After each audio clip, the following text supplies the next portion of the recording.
Okay, let's now take a look at another learning objective, which is dealing with even and odd functions.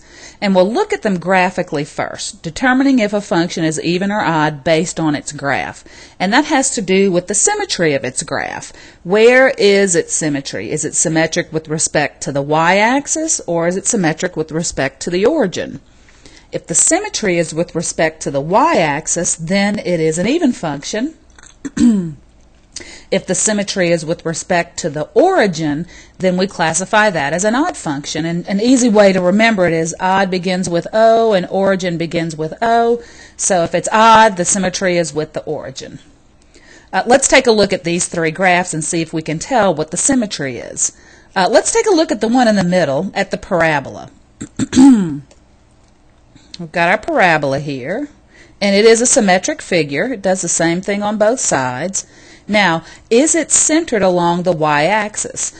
Is its symmetry, if you folded it along this y-axis right here, would the picture overlap itself? And it would. This right side of the parabola would coincide with the left side if we folded it along the y-axis. So this one has symmetry. It's not coming up very well, is it? Well, the symmetry of this one is with respect to the y-axis. Well, if its symmetry is with respect to the y-axis, then it's going to be an even function. Let's look at this first one. If I look across the y-axis and if I folded my page along the y-axis, would the figure on the right match up with a figure on the left? Obviously not, because there isn't a figure on the left for it to match up with. So there is no symmetry with respect to the y-axis here. But let's take a look at the origin. And remember, your origin is this point right here. For it to have symmetry across the origin, take a look at the ordered pair notation I have over here. If you have a point x comma y, then if the symmetry is with the origin, it's going to have another point, a negative x and a negative y, kind of the opposite in sign for the next ordered pair. So if I looked at this ordered pair, which is 1 comma 1, this ordered pair is negative 1, negative 1. It is displaying symmetry across the origin. So it has the same shape if I folded it across the origin. So if I folded my page right here across the origin, what I would see is that shape would overlap on the other side with that shape. So this one has symmetry across the origin, which means it would be an odd function. Let's look at the third one. If I looked across the y-axis here and folded this picture along the y-axis, would I get the same, or would it overlap itself? And no, there's nothing across the y-axis for it to match up with, so there's no symmetry across the y-axis. What about across the origin? If I looked across the origin, well, I've got this point here, and to have symmetry across the origin, I'd have to have a matching point on this side, which I don't.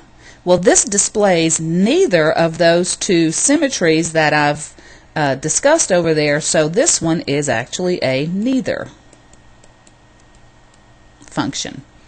So it'll be even, odd, or neither based on its symmetry. Watch the behavior of the ordered pairs. For an even function, I have an ordered pair x comma y. Let's say this point looks to be like 2 comma 2. Look at the point on the left side. It's basically the same ordered pair, 2, but the negative 2 and the y value is 2. So notice the x value changed its sign, the y value stayed the same. For an odd function, both signs change. Positive 1, negative 1, negative 1, negative 1. So keep in mind that ordered pair, how the ordered pairs work. Well, that's how to tell if a function is even, odd, or neither graphically.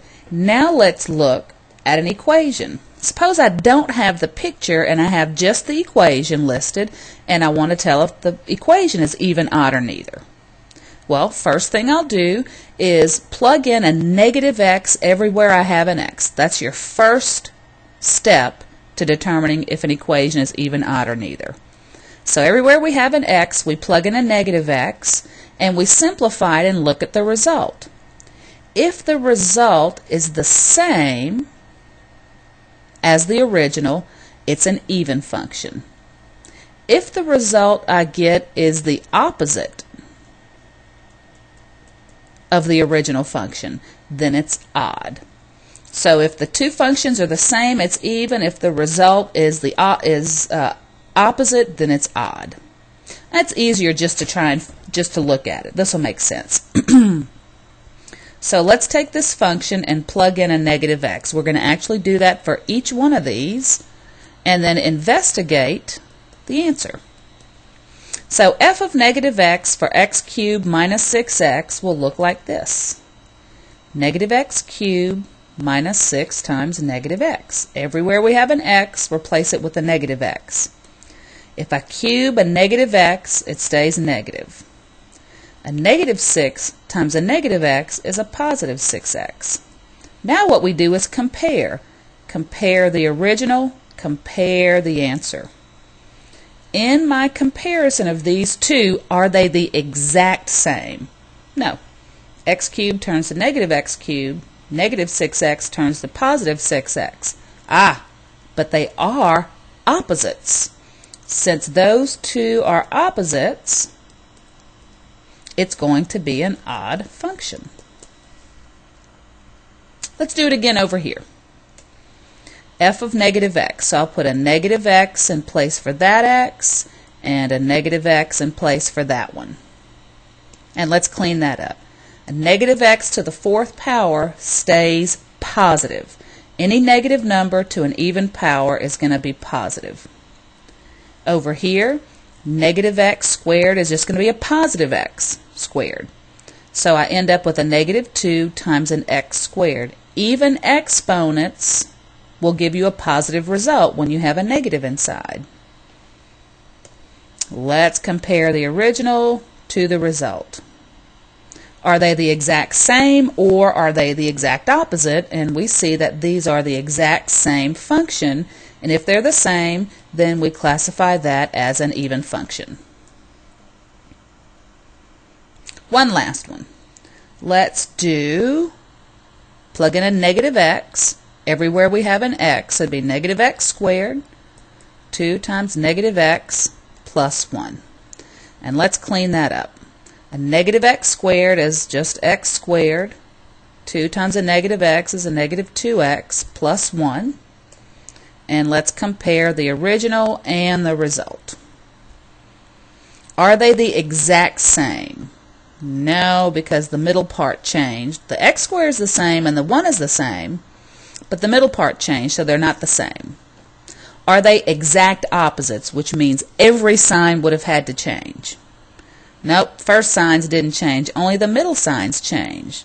So if they're not the same and they're not opposite, what is our conclusion? It's got to be neither. So that's how we can tell from an equation if a function is even, odd, or neither. And let's finish up with this last part, doing what we did above, just kind of extending our thoughts to ordered pairs, keeping in mind the behavior of ordered pairs for an even and odd function. And we're saying, okay, suppose we have the graph of an even function. And on the graph of that even function, I have this point, negative 4 and negative 6. So that would be somewhere around there. Could you tell me another point on that graph, we'll call it f of x, since it's an even function? Well, yeah, we know the symmetry. The symmetry is with respect to the y-axis. So if negative 4 and negative 6 is a point on an even function, then that means its mirror image on the other side of the y-axis is going to also be an ordered pair for that function. What's it going to be? Is it negative 4, positive 6, or positive 4, positive 6? What's it going to be? Well, just look at it. It's on the right-hand side, so it's going to be positive 4, and it goes down to negative 6. That would be an ordered pair on the same function if it was an even function. And if you go back and look at this, where is it? Here it is. Only the x value changes. The y stays as it is. So the x value changed from -4 to +4. The y value stayed the same. And one last one, if we had an odd function. So I've got an odd function with an ordered pair of -3, 5, somewhere around there. If my function is odd, then I should be able to find another point on that graph based on the symmetry.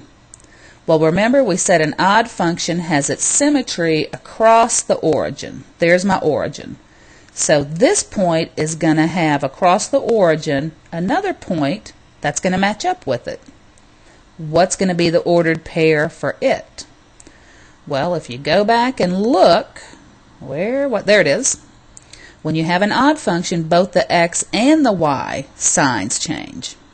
So if I have the point, come on, get down there. There we go. -3, 5 across the origin for the symmetry will give me an ordered pair of 3, -5. Notice what happened with the ordered pairs. -3 to +3, 5 to -5, and that gives you symmetry across the origin. So that finishes up this section. You've got your textbook assignment. Always do just the odds. Do some application problems. You'll see those on tests and on the midterm and final. And here I have a technology exercise for you to look at. And that takes care of section 2.2.